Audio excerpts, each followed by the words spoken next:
দিল্লি বিধানসভা ভোটের প্রথম 1 ঘন্টার ফলাফল প্রকাশ করা হয়েছে। প্রথম 1 ঘন্টার পর কে এগিয়ে কে পিছিয়ে সম্পূর্ণ জানতে ভিডিওটি পুরো দেখুন। তার আগে সহজ ভাষায় প্রতিটি মুহূর্তের আপডেট পেতে ভিডিওটি শেয়ার করে চ্যানেলটি সাবস্ক্রাইব ও পেজটি ফলো করে রাখবেন। দিল্লিতে শুরুতেই পিছিয়ে কেজরিওয়াল, সিসোদিয়া, আতিশিরা। চলছে পোস্টাল ব্যালটের গণনা। দিল্লিতে পোস্টাল ব্যালটের গণনা নিয়ে বিজেপির সঙ্গে ব্যবধান কমাতে পারে আম আদমি পার্টি, তবে প্রাথমিকভাবে এগিয়ে রয়েছে বিজেপি। এখন পর্যন্ত কোন দল এগিয়ে তা জানা গিয়েছে। প্রাথমিক গণনায় বিজেপি 42টি আসনে এগিয়ে গিয়েছে। এদিকে আম আদমি পার্টি এগিয়ে আছে মাত্র 22টি আসনে।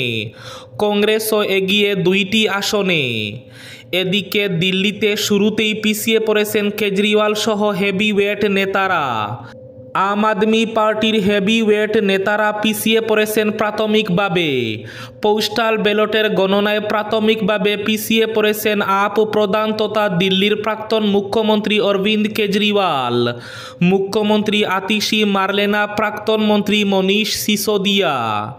নয়াদিল্লি আসনে পিছিয়ে শীলা দীক্ষিতের ছেলে, এগিয়ে বিজেপি।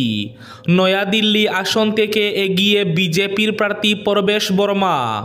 এই আসনে কংগ্রেস প্রার্থী করেছে প্রাক্তন মুখ্যমন্ত্রী শীলা দীক্ষিতের ছেলে সন্দীপ দীক্ষিত। উল্লেখ্য, এই আসনেই 2013 সালের ভোটে হেরেছিলেন শীলা। সেবারে তাকে হারিয়েছিলেন অরবিন্দ কেজরিওয়াল। বাংলাদেশি অনুপ্রবেশকারী থেকে শুরু করে দুর্নীতি, দিল্লি নির্বাচনে একাধিক ইস্যুতে একে অপরের বিরুদ্ধে আক্রমণ শানিয়েছে বিজেপি এবং আম আদমি পার্টি। এদিকে বিগত বেশ কয়েকটি নির্বাচনে কার্যত অপ্রাসঙ্গিক থেকেছে কংগ্রেস।